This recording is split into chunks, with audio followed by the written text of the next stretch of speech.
Hello everyone, welcome to EVS Academy. So this is a lecture series that is from the NTA UGC NET PUIQs 2021. So I hope कि आप सबका 2022 का भी exam खत्म हो चुका होगा. Still you should practice some numericals for the upcoming exams.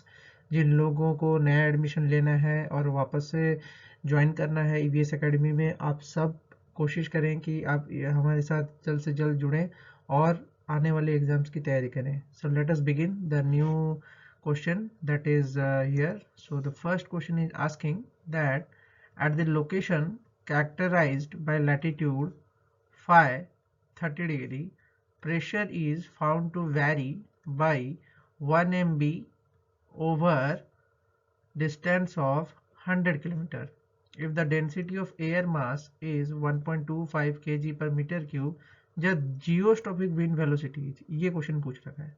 Clear? तो ये न्यूमेरिकल्स कहाँ से है? ठीक है, this numerical is related to Coriolis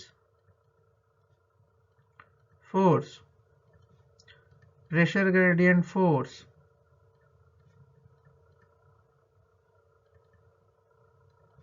ठीक है, इससे ये रिलेटेड है.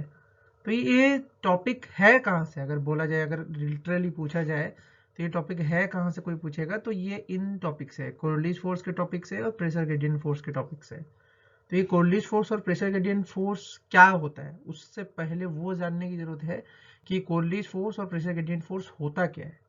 ओके, बिना उसके ये चीज क्वेश्चन बनाना थोड़ा डिफिकल्ट होता है, तो इस क्वेश्चन को जानने की जरूरत है. तो अगर हम बात करते हैं प्रेशर ग्रेडियंट फोर्स की, तो प्रेशर ग्रेडियंट फोर्स क्या होता है कि कहीं पे अगर हाई प्रेशर है, मतलब एयर डेंसिटी ज्यादा है, एयर के मॉलिक्यूल्स ज्यादा है, वो क्या करेगी, हवा वहां से मूव करने की कोशिश करेगी किस तरफ, लो प्रेशर जोन की तरफ. ठीक है, सपोज करो ये डिस्टेंस x है, ठीक है, और ये प्रेशर का जो डिफरेंस है ये अगर मान के चलते हैं 200 मिलीबार है. ठीक है, तो ये जो डिस्टेंस है x और 200 मिलीबार है, तो अपना प्रेशर ग्रेडियंट फोर्स कितना हो जाएगा, 200 upon x. Clear?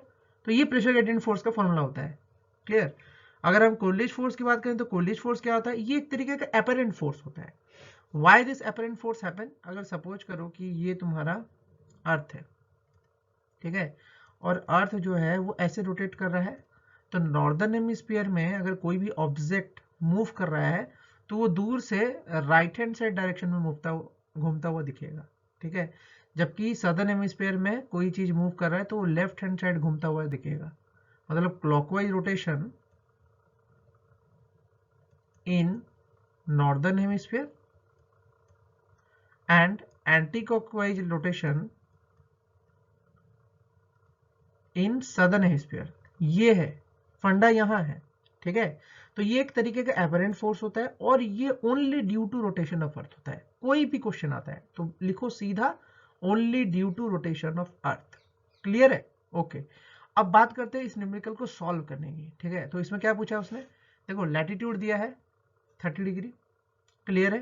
30 degree latitude तो समझ रहे हो, लैटिट्यूड्स का मीनिंग तो समझ रहे हो, पैरेलल लाइंस जो कि अर्थ के इक्वेटर से घूमते हुए जा रहे हैं, ये चीज क्लियर है.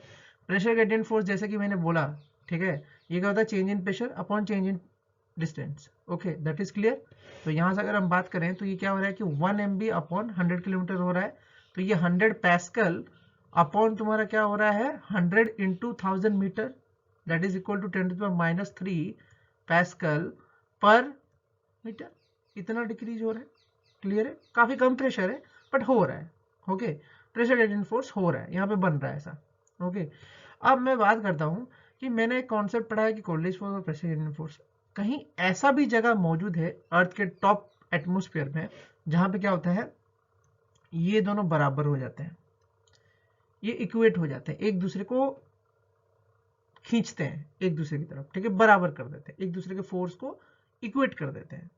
तो अगर हम इक्वेट करने चलें तो इक्वेट करते टाइम हम ये करते हैं formula use. Pressure gradient force का तो फॉर्मूला आपके पास है ही, delta P upon delta H. ठीक है। अगर कोरिलेशन फोर्स की बात करें तो 2 ओमेगा साइन फाई इंटू यहाँ पे वेलोसिटी जो बनेगा ऑफ विंड वो जियोस्ट्रोफिक विंड का बनेगा वेलोसिटी। हमको यही फाइंड करना है, क्वेश्चन है, ठीक है।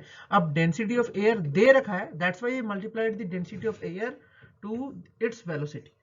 क्लियर, ये चीज समझ में आया। तो प्रेशर ग्रेडियंट फोर्स की जो वैल्यू थी वो 10⁻³ था, हमने 2 पुट कर दिया 2 की जगह में। ओमेगा की जगह में हमने रोटेशन ऑफ अर्थ का जो कोऑर्डिनेट पैरामीटर है वो पुट किया, जिसकी वैल्यू है 7.2 इंटू 10⁻⁵। ये चीज याद रखना है, क्लियर है। फिर आता है साइन 30 डिग्री, लैटिट्यूड को जोड़ा फॉर अपना वेलोसिटी ग्रेडियंट डाला, वेलोसिटी का जो फॉर्मूला है जियोस्ट्रोपिक विंड का वो डाल दिया, जो कि हमको फाइंड आउट करना है, क्वेश्चन मार्क है, और डेंसिटी ऑफ एयर। क्लियर।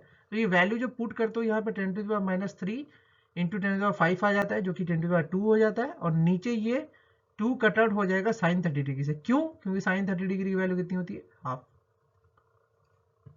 आए समझ में?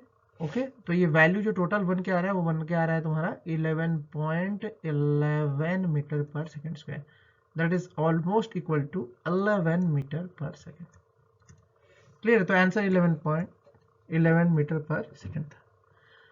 आई होप कि ये क्वेश्चन समझ में आया होगा। अगर डाउट्स है तो कमेंट बॉक्स में जरूर लिखो, और डाउट्स क्लियर करना भी ज़रूरी है। एंड आई होप आने वाले जितने भी लेक्चर्स हैं वो काफ़ी अच्छे रहेंगे हमारे, और आप सब EVS एकेडमी से जुड़ने की कोशिश करिए जल्द से जल्द, क्योंकि हमें नए जो सेशन है वो शुरू होने वाले हैं बहुत जल्द ही UC नेट इन्वायरमेंटल साइंस के लिए। तो all the best for upcoming exams, have a nice day.